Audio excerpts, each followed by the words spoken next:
दोस्तों, आप लोगों से रिक्वेस्ट है कि पहले वीडियो को पूरा देखिएगा, उसके बाद ही कुछ क्वेरी करिएगा। अभी एसओएल के एनईपी के सेकंड सेमेस्टर का रिज़ल्ट नहीं आया है, लेकिन जो एडमिशन का प्रोसेस होता है वो चूँकि रिज़ल्ट के बाद ही होता है। लेकिन इस बार यूनिवर्सिटी ने या एसओएल ने कुछ चेंजेस करे हैं। वो चेंजेस ये हैं कि वो आप लोगों से सेमेस्टर 3 के सब्जेक्ट्स पहले से ही चूज़ करवा रहा है, so that study material distribute करने में उन लोगों को भी आसानी हो और आप लोग भी ये कमेंट ना करो कि अभी तो हमारे सब्जेक्ट्स भी हमें नहीं पता, तो हम स्टडी मटेरियल कैसे कलेक्ट कर रहे हैं। ये सारा माजरा है। आज से कुछ दिन पहले मैंने एक वीडियो आप लोगों को प्रोवाइड करी थी, जिसमें मैंने ये कहा था कि भाई बीए और बीकॉम वाले स्टूडेंट के लिए स्टडी मटेरियल का अपॉइंटमेंट भी शुरू हो गया है और सब्जेक्ट सिलेक्शन का जो प्रोसेस है वो भी शुरू हो गया है। और आज एक बार फिर से मैं ये वीडियो लेकर आया हूँ। इस वीडियो के अंदर कुछ और कोर्सेज हैं, ऑनर्स कोर्सेज, उनका भी जो अपॉइंटमेंट है वो शुरू हो गया है और सब्जेक्ट सिलेक्शन का प्रोसेस शुरू हो गया है। वीडियो में सारी चीज़ें डिस्कस करूँ मैं, इससे पहले एक चीज़ साफ क्लियर कर देता हूँ। ये अभी आपका एडमिशन नहीं है, आपको थर्ड सेमेस्टर की फ़ीस अभी देनी होगी कुछ टाइम के बाद। ये जस्ट सब्जेक्ट इसलिए सेलेक्ट करवाए जा रहे हैं आप लोगों से, सो दैट आप स्टडी मटेरियल तो एटलीस्ट इन सब्जेक्ट्स के बेसिस पर कलेक्ट कर लीजिए।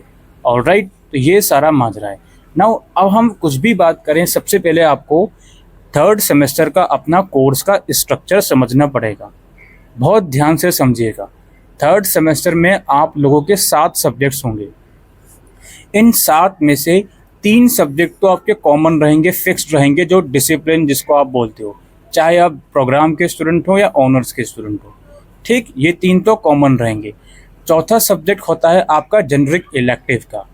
जेनरिक इलेक्टिव का जो प्रोग्राम में बीए प्रोग्राम या बीकॉम प्रोग्राम के बच्चे हैं, उनमें जेनरिक इलेक्टिव का जो सब्जेक्ट है फर्स्ट ईयर के अकॉर्डिंग ही होगा।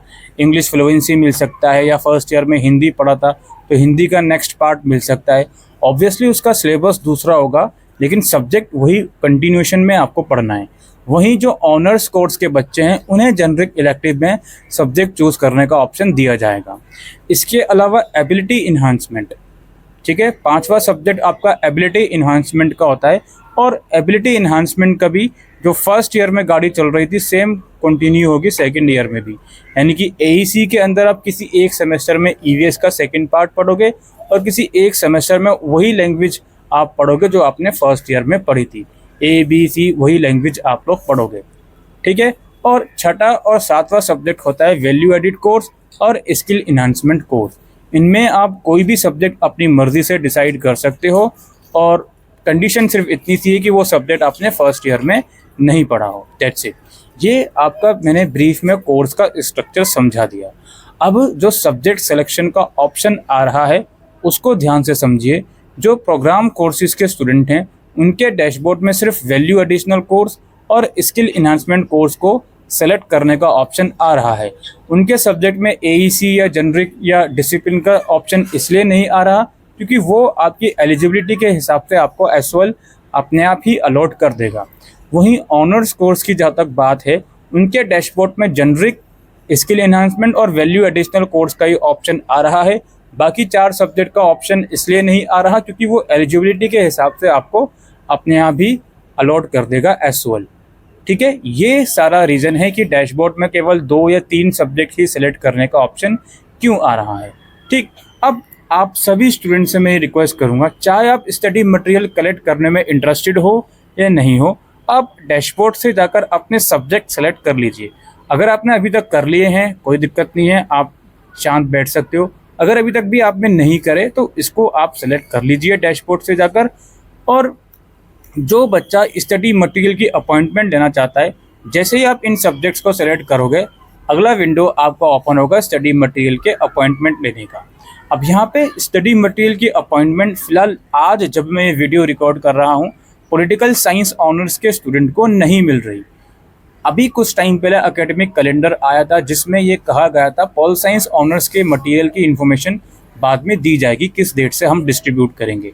इसलिए यही रीज़न है कि पॉलिटिकल साइंस ऑनर्स की अपॉइंटमेंट अभी आपको नहीं मिल रही। बाकी जितने भी कोर्सेज हैं थर्ड सेमेस्टर के, चाहे वो बीए हो, बीकॉम हो, या बीए ऑनर्स में इंग्लिश हो, इकोनॉमिक्स हो, बीबीए वगैरह हो, इनकी अपॉइंटमेंट स्टार्ट हो गई है। कुछ कोर्सेज़ की पहले ही स्टार्ट हो गई थी 10 दिन पहले, कुछ कोर्सेज़ की अभी हाल ही में स्टार्ट हुई है और कुछ कोर्सेज़ की अपॉइंटमेंट बीच में रुक गई थी, अब इसको दोबारा से शुरू कर दिया गया है। आप लोग सब्जेक्ट सिलेक्शन के बाद नेक्स्ट स्टेप में अपना अपॉइंटमेंट बुक कीजिए, उसको अंडरटेकिंग पे टिक कीजिए।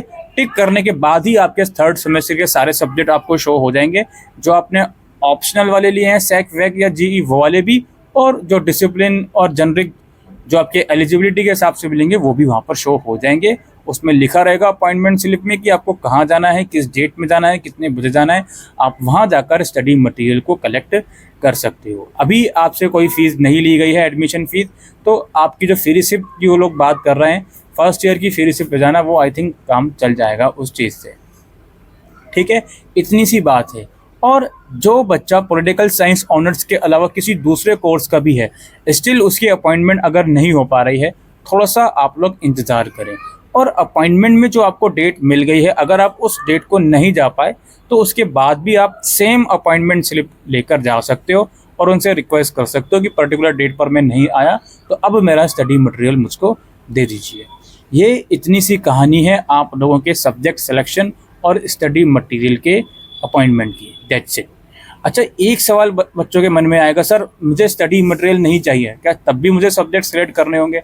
हाँ, सब्जेक्ट सेलेक्ट कर लो यार, अपना माइंड बना लो कि मुझे सैक और वैक में ये सब्जेक्ट चाहिए, या जीईबी आ रहा है तो इसमें ये सब्जेक्ट चाहिए, और उसे सेलेक्ट कर लो। That's it.